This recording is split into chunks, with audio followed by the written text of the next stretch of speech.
Hello అండి, welcome back to my channel. ఈరోజు ఈ వీడియోలో ఇగోండి ఇప్పుడైతే చూపిస్తున్నాను కదా, ఇది 38 సైజ్ అనమాట. చెస్ట్ లూజ్ వచ్చేసి 38 సైజ్ అండి. బ్లౌజ్ అనేది కటింగ్ చేసి చూపిస్తాను.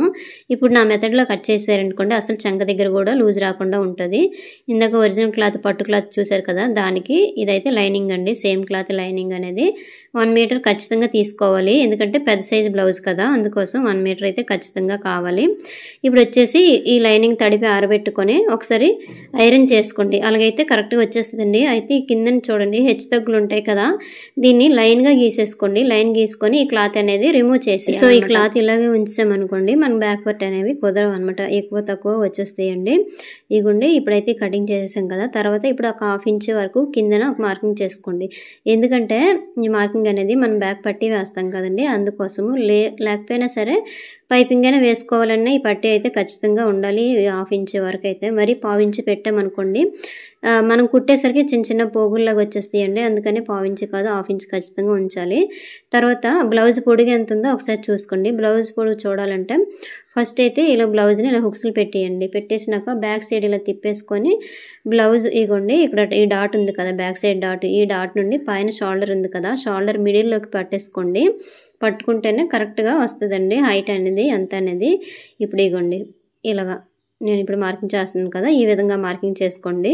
నాకు ఎంత వచ్చిందంటే బ్లౌజు 15 ఇంచెస్ అయితే పొడుగు ఉందండి. అయితే కింద 1/2 ఇంచు పైన 1/2 ఇంచు కలిపి మొత్తము 16 ఇంచెస్కి అయితే నేను మార్కింగ్ అనేది చేస్తున్నాను. ఇగోండి ఇప్పుడు మీకు కనిపిస్తుంది కదా, ఈ విధంగా అనమాట. సో ఇప్పుడు మళ్ళీ ఒకసారి అయితే చూసేసుకుంటున్నాను, ఎందుకంటే మళ్ళీ బ్లౌజు హైట్ తక్కువ అయిపోతే బాగోదు కదా, అందుకోసం. వీళ్ళకి చెస్ట్ కూడా 38 ఉందండి, అలాగే నడుము 35 అనమాట. ఇగోండి ఈ చివరి కూడా ఒక మార్కింగ్ చేశాను కదా, ఈ మార్కింగ్ని ఇలా స్కేల్ తోటి ఇలా డ్రా చేసేయండి. ఇందులోనే ఇప్పుడు బ్యాక్ పార్ట్ అనేది డ్రా చేస్తాను చూడండి. వీడియో చివరి వరకు అయితే చూడండి ఫ్రెండ్స్. వీడియో నచ్చితే లైక్ చేయండి, షేర్ చేయండి, సబ్స్క్రైబ్ చేయండి, కామెంట్ చేయండి ఎలాగుందని చెప్పేసి. ఇగోండి ఇప్పుడు చెస్ట్ లూజ్ ఎలా తెలుసుకోవాలంటే చూపిస్తున్నాను చూడండి. ఫస్ట్ అయితే ఇలా కొలుచుకోండి. ఇప్పుడు వీడియోలో చూడండి, నడుము దగ్గర ఇలా కొలిచేసుకొని ఎంత వచ్చింది, నాకు 5 ఇంచీలు వచ్చింది. అలాగే ఇటు 5 ఇంచీలు అటు 5 ఇంచీలు ఖర్చు దగ్గర అంటే సైడ్ జాయింట్లు ఉంటాయి కదండి కుట్లు, అటు ఫస్ట్ కుట్టు ఇటు ఫస్ట్ కుట్టు వరకు ఇలా మార్కింగ్ పెట్టేసి ఎంత ఉందో చూసుకోండి. నాకు వచ్చేసి 19 ఇంచీలు అయితే వచ్చిందండి. ఒకవైపు 19 వచ్చింది కదా, అంటే టోటల్గా ఇది 38 సైజ్ అనమాట ఈ బ్లౌజు. ఇదే సైజు బ్లౌజు ఎవరైనా కటింగ్ చేసుకోవాలనుకోండి ఈ మెజర్మెంట్స్తోని కటింగ్ చేసుకోండి, పర్ఫెక్ట్గా వస్తుంది. ఏ విధంగా కటింగ్ చేసుకుంటే లూజ్ రాకుండా ఉంటుంది అనేది అయితే ఈ వీడియోలో చెప్తాను. సో అయిపోయిందండి. ఇక్కడ ఒక సైడ్ అయితే ఎంత 9.5 వచ్చిందనమాట. ఇలా మార్కింగ్ అనేది చేసేసాను. అంటే ఇది 4 ఫోల్డింగ్లు చేయాలి కదా, ఫ్రంట్ 2 బ్యాక్ 2, అందుకు ఒక సైడ్ అయితే 9.5 అయితే మార్కింగ్ చేశాను. అలాగే నడుము లూజ్ చూడండి 35. సో ఈ 35/4 అండి. అంటే ఒకవైపు ఎంత వస్తుందంటే 9 ఇంచీల కంటే ఒక గీట తక్కువ, 1-2 గీటలు తక్కువ అయితే వస్తుందండి. ఇలా మార్కింగ్ అనేది చేసేసుకోండి. ఇది వచ్చేసి నడుము లూజ్ అనమాట. నడుము లూజ్ ఇప్పుడు మార్కింగ్ అనేది చేస్తాను చూడండి. టేప్ అనేది నేను ఫోల్డింగ్ చేసి చూపిస్తున్నాను అనమాట, ఒక సైడ్ ఎంత వస్తుందని చెప్పేసి. ఈ విధంగా ఫోల్డింగ్ అనేది చేసేసుకోండి. 1 ఇంచ్ డాట్స్ పెట్టేసుకోండి. ఎక్స్ట్రా 2 ఇంచెస్ ఏమొచ్చి ఖర్చుకు పెట్టుకోండి. ఇప్పుడు పైన కూడా ఖర్చు పెట్టాను చూసారు కదా, ఈ విధంగా అనమాట పెట్టేసుకొని ఇలాగా డ్రా చేసేసుకోండి ఫస్ట్.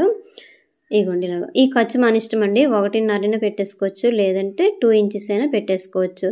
సో అయిపోయింది కదండి. ఇప్పుడు నెక్ షోల్డర్ ఎంత తీసుకుంటున్నాను చూడండి. చెస్ట్ బట్ అనమాట. ఈ చెస్ట్ వచ్చేసి వెడల్పు అనేది అంటే 38 కదండి, అందుకోసం 2.5 ఇంచీలు అయితే పెట్టేసుకోండి. 1/4 ఇంచ్ అనేది ఖర్చుకు పెట్టేసుకోండి. అయితే ఈ షోల్డర్ ఎంత ఉందంటే ఇగోండి బ్లౌజ్లోన మనం ఖర్చు పెట్టాం కదండి, ఖర్చు వదిలేసి ఈ షోల్డర్ అనేది ఇలాగ మార్కింగ్ చేసేసుకోండి. మొత్తం నెక్ షోల్డర్ కలిపి ఎంత వచ్చిందంటే నాకు 6 ఇంచీలు వచ్చిందండి. ఇగోండి 6 ఇంచీలు అనేది వచ్చింది.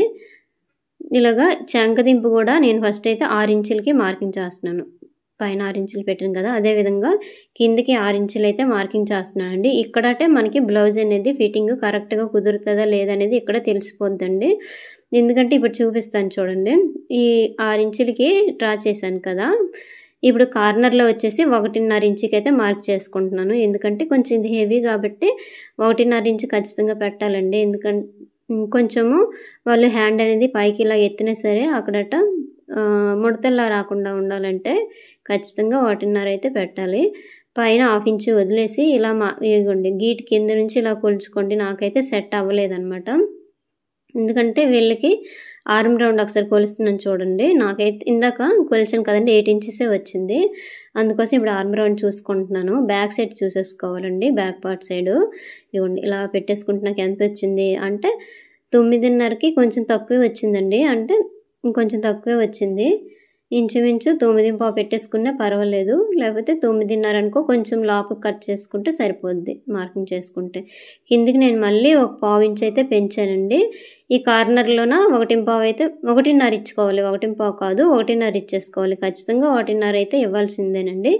మళ్ళీ ఈ స్కేల్ పెట్టేసి ఇలా రౌండ్ అనేది గీసేసుకోండి. ఇగోండి అందుకే స్లోగా చూపిస్తున్నానండి మీకు అర్థం అవ్వాలని చెప్పేసి. ఒకసారి మళ్ళీ కొలుస్తున్నాను. కొలిచినా సరే మళ్ళీ కరెక్ట్గా అయితే మళ్ళీ రాలేదు. చూసారు కదా, ఇలాగే మనం కొలుచుకోవాలండి. ఇంకా మనము ఇలాగే అడ్జస్ట్ చేసి పెట్టేసామనుకోండి, ఇంకా అక్కడ లూజ్ అయిన వచ్చేస్తుంది, టైట్ అయిన వచ్చేస్తుంది. ఇప్పుడు మళ్ళీ ఒక 1/4 ఇంచ్ అనేది పెంచానండి.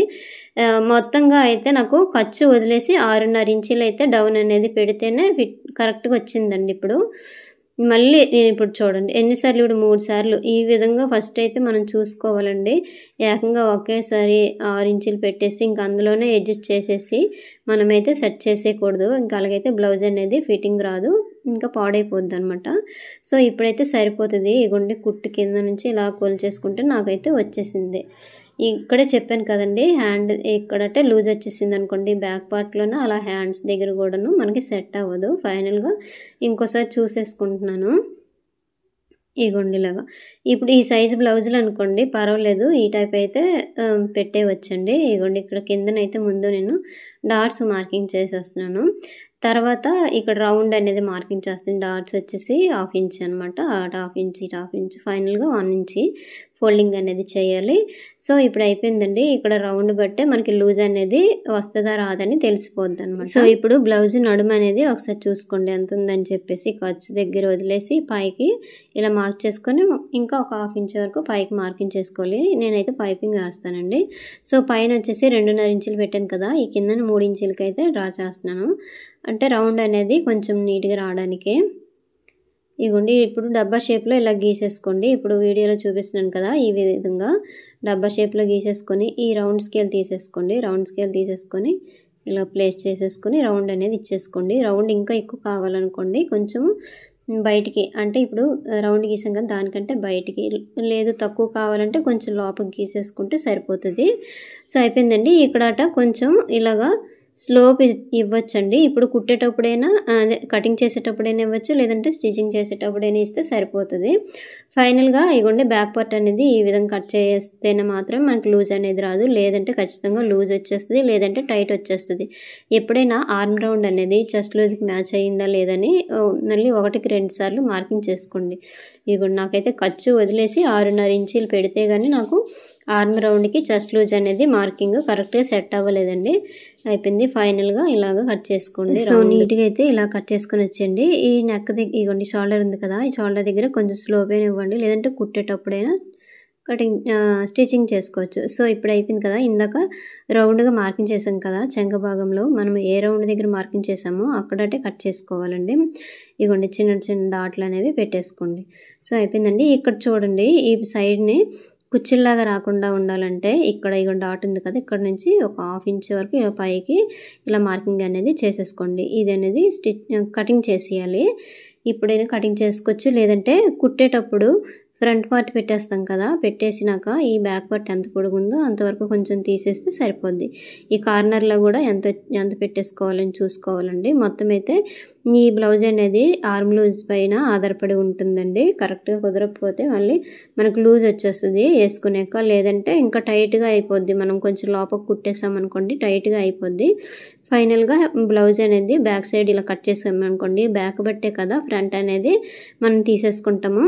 సో అయితే ఇప్పుడు ఫ్రంట్ పార్ట్ హ్యాండ్స్ అనేవి నేను తర్వాత వీడియోలో పోస్ట్ చేస్తానండి, ఎందుకంటే వీడియో అనేది లాంగ్ అయిపోతుంది. వీడియో నచ్చితే లైక్ చేయండి, షేర్ చేయండి, సబ్స్క్రైబ్ చేయండి. సో హ్యాండ్స్ వచ్చేసి నేను పఫ్ హ్యాండ్స్ అయితే కట్ చేస్తానండి. ఇగోండి ఈ క్లాత్ ఉంది కదా, దీనిలోనే పఫ్ హ్యాండ్స్ కట్ చేస్తాను. అలాగే ఫ్రంట్ పార్ట్ కూడా ఇందులోనే కట్ చేస్తాను. రెండు కలిపి ఒక వీడియోలో తర్వాత పెట్టేస్తానండి. ఫైనల్గా ఈ వీడియో అయితే ఇంతవరకే నేను పెట్టానండి. చూసారు కదా, ఇగోండి ఈ క్లాత్లోన మిగతాది కట్ చేసేసి మీకు చూపిస్తాను అనమాట నెక్స్ట్ వీడియోలోన. ఇగోండి బ్యాక్ అయితే ఇలా కట్ చేసుకోండి. ఈ 38 సైజు ఒకవేళ ఎవరికైనా కటింగ్ చేసుకోవాలనిపిస్తే ఇదే లెవెల్లో కట్ చేసుకోండి. Thank you for watching.